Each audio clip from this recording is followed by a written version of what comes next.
أعوذ بالله من الشيطان الرجيم. بسم الله الرحمن الرحيم. والنازعات غرقا والناشطات نشطا والسابحات سبحا فالسابقات سبقا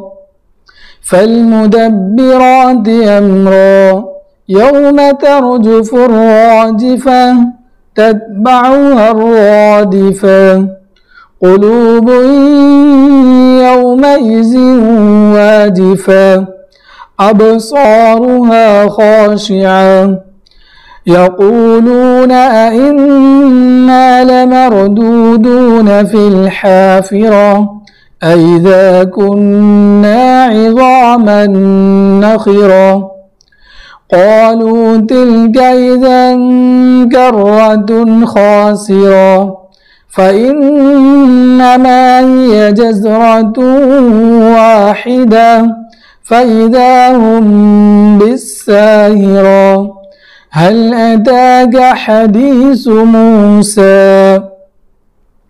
إذ ناداه ربه بالواد المقدس طوى اذهب إلى فرعون إنه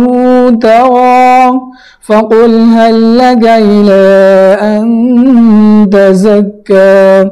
وأهديك إلى ربك فتخشى فأراه الآية الكبرى فكذب وعصى ثم أدبر يسعى فحشر فنادى فقال أنا ربكم الأعلى فأخذه الله نكال الآخرة والأولى إن في ذلك لعبرة لمن يخشى أأنتم أشد خلقا أم السماء بناها رفع سمكها فسواها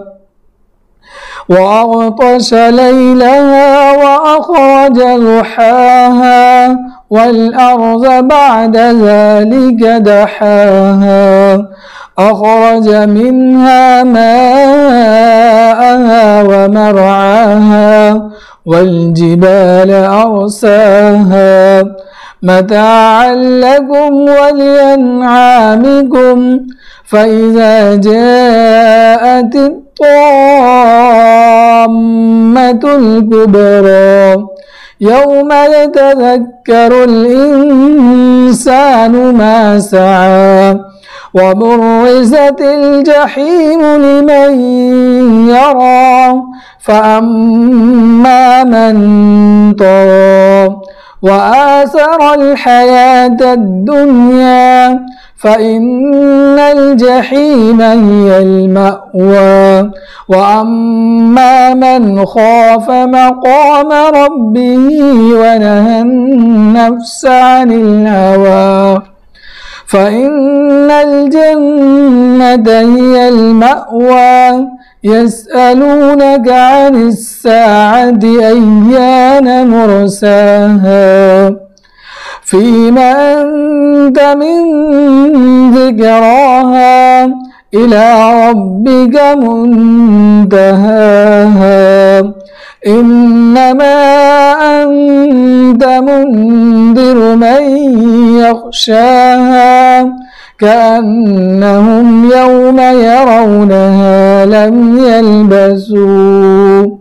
لم يلبسوا إلا عشية